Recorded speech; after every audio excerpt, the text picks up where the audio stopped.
Meu nome é Gabriela Yasmin, eu sou acadêmica da quinta fase do curso de Psicologia. Esse vídeo ele foi desenvolvido para a aula de Psicofarmacologia e tem como objetivo estar explicando um pouquinho sobre o transtorno bipolar. Eu escolhi esse tema porque durante anos o transtorno bipolar fez parte da minha vida, então eu me sinto mais à vontade para estar falando sobre ele e também queria que o conhecimento acerca do transtorno chegasse ao máximo possível de pessoas. Bom, o que é o transtorno bipolar?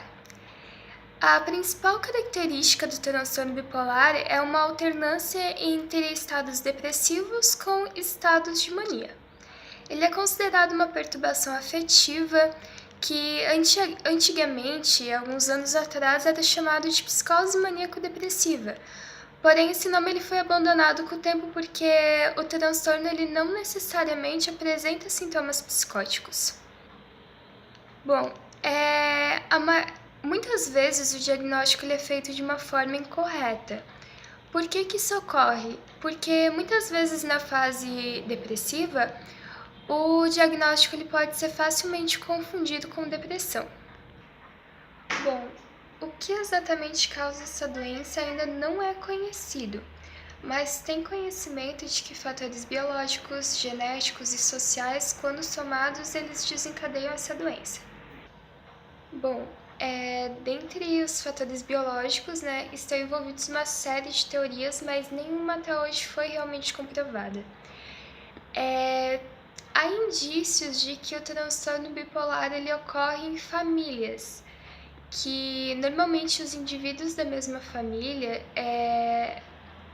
que têm antecedentes com o transtorno bipolar, eles têm uma maior probabilidade de desenvolver esse transtorno. E os fatores sociais, se acredita que estão diretamente relacionados com o transtorno. Bom, existem alguns sintomas que eles são de um modo geral, para o transtorno bipolar. E mais pra frente eu vou estar explicando um pouquinho do sintoma e do que é cada tipo do transtorno bipolar, que tem o tipo 1, tipo 2, entre outros. Então, um dos sintomas gerais é uma falta de dedicação. Seja na carreira profissional, seja nos estudos, seja na vida pessoal, o indivíduo ele tem uma maior dificuldade para estar se dedicando, para estar prestando atenção, para estar realmente focado naquilo. Tem uma maior dificuldade de produtividade, o equilíbrio na vida afetiva ele é muito abalado, principalmente há uma dificuldade para estabelecer algumas relações afetivas. Há um descontrole nas ações, nas falas, nos pensamentos. Bom, ainda voltando um pouquinho nos fatores que desencadeiam, existem os fatores ambientais também. Um dos fatores são os demográficos, que seriam sexo, etnia. Outra coisa poderia ser do próprio nascimento do paciente. Se aconteceu alguma complicação durante a gestação ou durante o parto, o local que o indivíduo nasceu. Antecedentes pessoais também interferem. Sociais, que seriam padrões socioeconômicos, estresse. Familiares. Nesse aspecto, eu poderia colocar tanto a parte genética quanto a perca de algum familiar ou conflitos muito estressantes dentro do contexto familiar. E outros problemas também, como traumas e outras doenças. O transtorno bipolar ele se divide em algumas categorias. Então, eu vou estar explicando agora um pouquinho de cada uma. Bom, existe o transtorno bipolar do tipo 1. Bom, o tipo 1 ele é o tipo mais clássico, que o paciente ele apresenta tanto os sintomas de mania como os sintomas depressivos. Bom, o tipo 1 ele é o tipo mais clássico, onde o paciente ele apresenta tanto episódios depressivos como episódios de mania. Eu costumo dizer que o transtorno bipolar do tipo 1 é o que costuma mais afetar o paciente, afetar as suas atividades do dia a dia, porque é o que acontece com maior intensidade, com maior alternância. Bom, eu vou estar falando um pouquinho de cada fase, da fase maníaca e da fase depressiva, e das suas características. Maníaca. Eu vou falar um pouquinho de algumas características que ela tem. Geralmente, ela demora de 1 a 2 semanas para estar começando, e se ela não é tratada corretamente, ela dura durante meses. O estado de humor ele é de euforia, ele é muito elevado. É muito perceptível a alteração e a elevação de humor que se encontram na fase maníaca. A gente encontra também alguns sintomas que seriam uma diminuição na necessidade do sono. O paciente, quando ele se encontra na fase maníaca, ele tem uma entonação muito maior quando ele vai falar, ele foge muito fácil das ideias, ele se distrai muito facilmente. Essa fase ela é bem difícil porque normalmente o paciente ele não tem mais consciência de que ele está doente, de que isso faz parte da sua condição patológica. Isso afeta normalmente. Na fase maníaca é difícil convencer o paciente de que ele está doente e podem surgir alguns sintomas psicóticos que seriam muito típicos da esquizofrenia. Os sintomas clássicos da fase maníaca seriam um sentimento de elevação, de estar no topo do mundo, euforia, uma alegria muito excessiva. O paciente ele ri de tudo, se acontece algo ruim, ele ri também.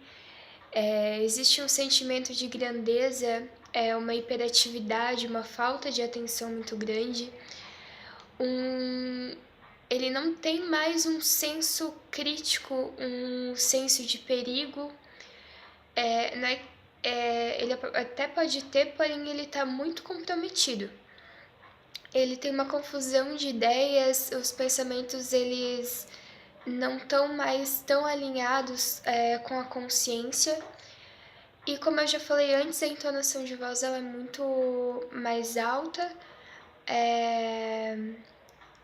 Ele demonstra os sentimentos muito mais fácil. E já a fase depressiva ela é totalmente oposta à fase maníaca. O humor ele tá muito abaixo, o humor ele tá depressivo, como a própria fase se refere. O sono da pessoa também é diminuído, só que não é que nem na fase maníaca. O paciente, apesar de ter o sono diminuído, ele se sente muito indisposto, muito cansado. Em alguns aspectos, a fase depressiva ela se assemelha com a fase maníaca. Vê claramente alguns sintomas da fase depressiva. Algumas coisas das quais costumavam gerar prazer ao paciente, hoje em dia já não despertam a mesma atenção nele, já não geram mais prazer. O indivíduo ele tem muitos sentimentos irrealistas de tristeza, desespero, a autoestima ela é muito baixa. Há um cansaço excessivo, o começo do dia já começa difícil, já começa ruim, o indivíduo ele não tem vontade de acordar, de levantar. Há muitos pensamentos negativos em torno de morte, em torno de doenças. Nessa fase costumam acontecer muitos suicídios e além desses sintomas, também há uma diminuição de praticamente tudo, inclusive do apetite, do sono, enfim.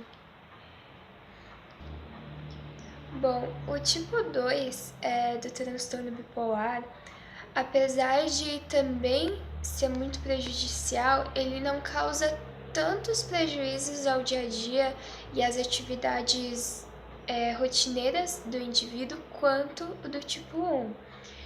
Ele não apresenta sintomas de mania, mas sim pelo menos um episódio de hipomania. Isso. A maioria dos episódios eles são depressivos e ela tende a ter umas oscilações mais breves entre os estados de depressão e os estados de mania. Ele pode já começar a aparecer no alguns indícios, algumas oscilações de humor na adolescência, porém a fase em que o transtorno bipolar ele costuma ser mais facilmente diagnosticado é a partir dos 20 anos. Bom, eu falei um pouquinho da hipomania, né? Eu vou falar um pouquinho então da fase hipomaníaca, que seriam algumas características. Ela se assemelha bastante à mania, porém é um grau muito mais leve, é um estado mais leve. O prejuízo para o indivíduo ele não é tão intenso quanto o episódio de mania. Tem uma mudança de euforia ou de irritabilidade, porém não é tão intenso, é um humor habitual. Há uma ausência de juízo crítico, que traria para o paciente prejuízos morais e materiais. Na hipomania, ela pode ser confundida às vezes com episódio de mania também, porém ela é mais desencadeada por eventos. Isso. Alguns sintomas da fase hipomaníaca são hiperatividade, diminuição de sono, como na fase depressiva e na fase maníaca. Há um aumento da sociabilidade, o indivíduo ele tem muita necessidade de estar falando, e também há uma impaciência muito grande por parte do indivíduo na fase hipomaníaca. Como eu falei, a fase hipomaníaca ela não é tão, tão intensa. Então, por exemplo, uma irritabilidade na fase hipomaníaca, ela pode ser até confundida com alguma reação normal, algum evento negativo, alguma coisa contrária a que aconteceu naquele momento. Bom, no tipo 2, a fase depressiva ela apresenta os mesmos sintomas e as mesmas características, então elas não se diferem do tipo 1 para o tipo 2. Bom, vou falar um pouquinho da psicofarmacologia do transtorno bipolar. Existem alguns objetivos para o tratamento. Tem a curto prazo, que seriam tratamentos de episódios depressivos, maníacos, mistos e condições associadas. E a longo prazo, que seria uma profilaxia de recorrências. Eu vou falar um pouquinho das medicações mais utilizadas no tratamento de transtorno bipolar. Eu acredito que a primeira seria o lítio, que é o estabilizador de humor mais usado nesse caso. Entre eles, como eu já citei, o carbonato de lítio, o ácido valproico, divalproato de sódio, carbamazepina, alguns antipsicóticos atípicos, que seriam olanzapina, quetiapina, risperidona, ziprasidona, aripiprazol e outros como oxarbazepina e lamotrigina. Mais pra frente eu vou estar explicando se é ideal fazer o uso de antidepressivos no tratamento de transtorno bipolar. Nós também temos o ácido valproico, dilvalproato de sódio e valproato de sódio. Esses medicamentos eles têm uma eficácia antimaníaca, principalmente nos estados mistos, e tem uma ciclagem rápida.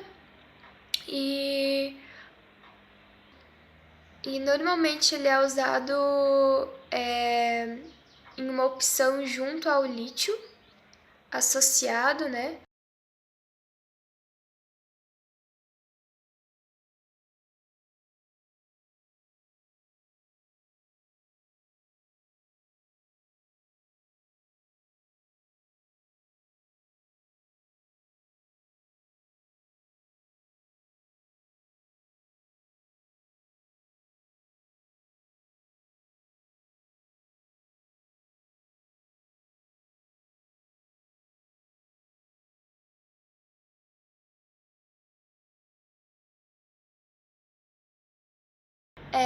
Existem os antipsicóticos de primeira, segunda geração. Os de primeira geração, a gente tem o haloperidol, clorpromazina, que são bastante eficazes para agitação e para hiperatividade. De segunda geração tem a olanzapina, que é bastante eficaz para efeitos antimaníacos. E tem algumas também eficácias antidepressivas. Ainda de segunda geração tem a quetiapina, a risperidona, ziprasidona, aripiprazol, que todos têm efeitos comprovados antimaníacos. Bom, ainda de segunda geração, a clozapina, ela é mais reservada para quando se trata de tratamento de casos refratórios. Normalmente, o uso de antidepressivos ele é evitado quando se trata de transtorno bipolar, pelo risco de induzir alguns episódios hipomaníacos e maníacos e até acelerar a ciclagem, piorando ainda mais o prognóstico. O uso de antidepressivos, ele normalmente é reservado para o tratamento de profilaxia de casos que não respondem aos tratamentos e às estratégias da primeira linha. E normalmente é dado preferência aos inibidores seletivos recaptadores de serotonina